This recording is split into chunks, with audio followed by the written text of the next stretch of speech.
সত্যি আমরা এতগুলি সংগঠন দেখেছি, হয়তো বা অন্য জাতিতে এইরকম সংগঠন হয়নি। একদিকে রাজতন্ত্রের মাধ্যমে, তারপর গণতন্ত্রের মাধ্যমে, আরেকদিকে আমরা বিভিন্ন পলিটিক্সের মাধ্যমে আঞ্চলিক পার্টি আমরা তীব্রসারা কতই করেছি, কিন্তু তারপরেও যদি প্রশ্ন করি আমরা সঠিক জায়গায় সঠিকভাবে উন্নয়ন হতে পারছি কিনা, এইটাকে যদি প্রশ্ন করি আপনারাই উত্তর দেবেন হচ্ছে কি হচ্ছে না।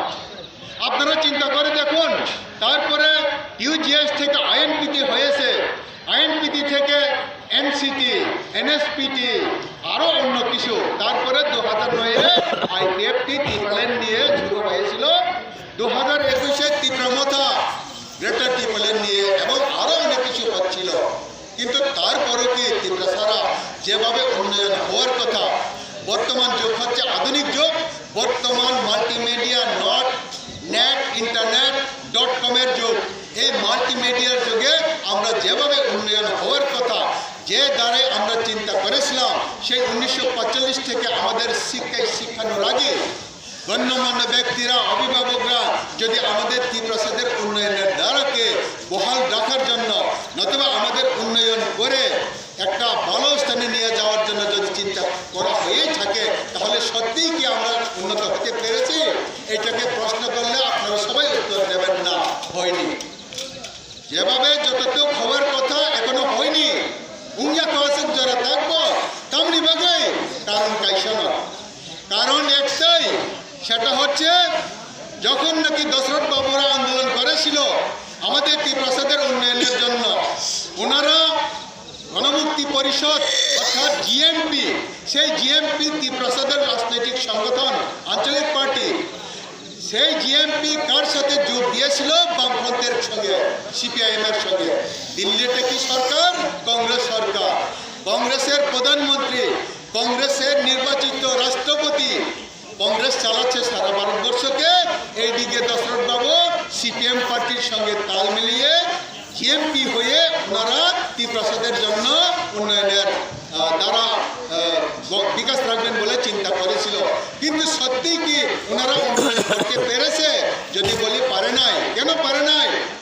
দিল্লিতে কংগ্রেস, ত্রিপুরাতে সিপিএম, এইভাবে মানে অপোজিশন পার্টি, যে সিপিএমরা কংগ্রেসের বিরোধ করছিল, যে সিপিএমরা কংগ্রেসকে মেরেছিল, কেটেছিল, বিভিন্ন রকমভাবে ওনারা টর্চারিং করেছিল, এই কংগ্রেসের টর্চারিংয়ের জন্যই ওনারা, এই সিপিএমরা, ওনারা তাদের মানে পাওয়া চাওয়া থেকে বঞ্চিত হয়ে গিয়েছিল।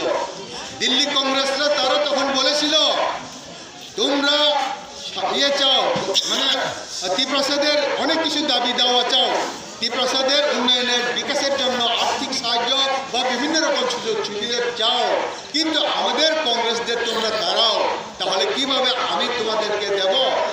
আং বাহাই কেঙ্গার আপনার নাই, আং দিল্লিও কংগ্রেস শাসন খেলায়ও, আনি তীরপানি কংগ্রেস অন্য বুয়ো বুথারো তৎখারো নরক সিপিএম খেলায়ও, আং বাহাই কেঙ্গাংনি দাবিনো পূরণ হয় নাই, পূরণ খেলাই মেয়া। সেটা হচ্ছে সাধারণ মানুষের ধারণা যে আমার বিরুদ্ধে যে থাকে তাকে আমি যত আদর করার মানে দরকার সেটা আমি করবো না, আমি আমার নেগেটিভিটিতেই থাকবো। ওইভাবে দশরথ আমাদের ত্রিপ্রসাদের উন্নয়ন করতে পারেননি, কারণ বিরোধী, কেন্দ্র বিরোধী সরকার তারা ত্রিপুরাতে গঠন করেছিল। কংগ্রেস সরকারকে বড়জোর তারা হটিয়ে সিপিএম সরকার করতে পেরেছে ত্রিপুরাতে। রিয়েলি ওই সিপিএম সরকার ওনারাও কিন্তু যা যা করার দরকার, যেভাবে করার দরকার, যেভাবে প্রতিশ্রুতি দিয়েছিল সেটা করতে পারেনি। আমরা দেখেছি সেই 25 বছরের সিপিএমের রাজত্বে ওনারা কি বলতো? লড়াই লড়াই লড়াই চাই, লড়াই করে বাঁচতে চাই। এই লড়াই করবে কে? তুমি আমি আবার কে? এই বাসনটা, এই স্লোগানটা, এই চিন্তাধারাটা কতটুকু শুধুমাত্র আগরতলাতে, আমাদের এই বাগমা বিধানসভা কেন্দ্রে, উদয়পুরে কতটুকু লড়াই করার জন্য এই বাগমাতে না, লড়াই করার জন্য আগরতলাতে না, লড়াই করার জন্য যদি হয় তাহলে দিল্লিতে যেতে হবে। দিল্লি হচ্ছে সারা ভারতের মস্তিষ্ক, এই সারা ভারতকে দিল্লি থেকেই চালায়। কেন্দ্র সরকারের সঙ্গে লড়াই করতে হবে। আপনারা কোনোদিন দেখেছেন সিপিএমরা সেই দিল্লিতে সংগ্রাম করেছে বা আন্দোলন করেছে, মুভমেন্ট করেছে, মেমোরেন্ডাম জমা দিয়েছে, নতুবা তাদের যে 5 দফা, 10 দফা, 20 দফা, 14 দফা, 16 দফা এরকম দাবি ওনারা যে তুলেছেন, এইটাকে দিল্লিতে সাবমিট করেছে বা কনসার্ন অথরিটির কাছে সাবমিট করেছে। আপনারা কি কোনোদিন দেখেছেন বা শুনেছেন? যদি প্রশ্ন করি তাহলে আপনারাই বলবেন না, এরকম কোনোদিন হয়নি।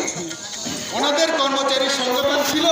আমি একসময় জিজ্ঞেস করেছিলাম, আমিও কর্মচারী ছিলাম তখন, আমি জিজ্ঞেস করেছিলাম, তোমরা যে আজকে 14 দফা দাবি সনদ পেশ করে শুনিয়েছো এই সম্মেলনে, রিয়েলি এইটাকে আপনারা জমা দেবেন? দাবি সনদটা পেশ করবেন কোনো অথরিটির কাছে? যদি পেশ করে থাকেন তাহলে কার কাছে পেশ করবেন? যদি পেশ করতেই হয় তাহলে আপনাদের লেখা কই, কম্পিউটার করা কই, সেই কম্পিউটারাইজ করা আপনাদের কপি কই, ডকুমেন্ট কই? আপনারা জমা দিলে পরে রিসিপ্ট কপি আনতে হবে, তো ওই রিসিপ্ট কপি রেডি কই? তাহলে ওরা বলছে জানি না, ওরা বলছে জানি না। আমাদেরকে বলা হয়েছে 14 দফা দাবি পেশ করে শোনাও। আমি সাদা কাগজে লিখে এনেছি, ছোট্ট মোটো একটা সাদা কাগজে, এটা আপনাদেরকে শুনেছে। এটা হবে কি হবে না এটা আমরা জানি না, সেইটা জানা আমাদের ঊর্ধ্বতন কর্তৃপক্ষ অর্থাৎ রাজ্য নেতৃত্ব কর্মচারীরা। আমি তখনই প্রশ্ন করেছি, আমাদেরকে বললেই হবে না, আমাদের দাবি সনদ সঠিক জায়গায় গিয়ে আমাদের সেটা সেনশন করে আনা দরকার বা আনতে হবে। আপনারা যদি ওইটাই না করেন তাহলে আমাদেরকে শোনান কেন? কেন শোনাচ্ছেন? তখন ওনারা আর উত্তর দিতে পারেননি। তারপরেও আপনারা দেখেন, ওনারা বলছে কেন্দ্র সরকার দিচ্ছে না, দিচ্ছে না, দিচ্ছে না। আমরা চাইছি, ওনারা দিচ্ছে না, আমরা দিতে পারছি না জনগণকে। কিন্তু কোনো সময় আপনারা দেখেছেন ওনারা কি কি চাইছে? আপনাদেরকে ফোকাসে আনেন বা আপনাদেরকে দেখেন ওনারা কি দাবি করছে। আসলে ওনার দাবি করতে জানে না, ওরা চায়ও না।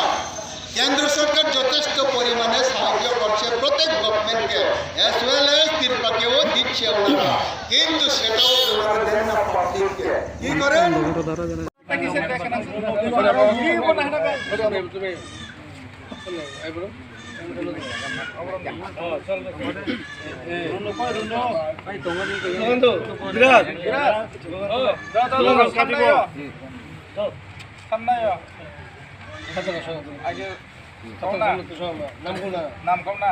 অবিনী সুবোধ, অবিনী তীব্রামথনি,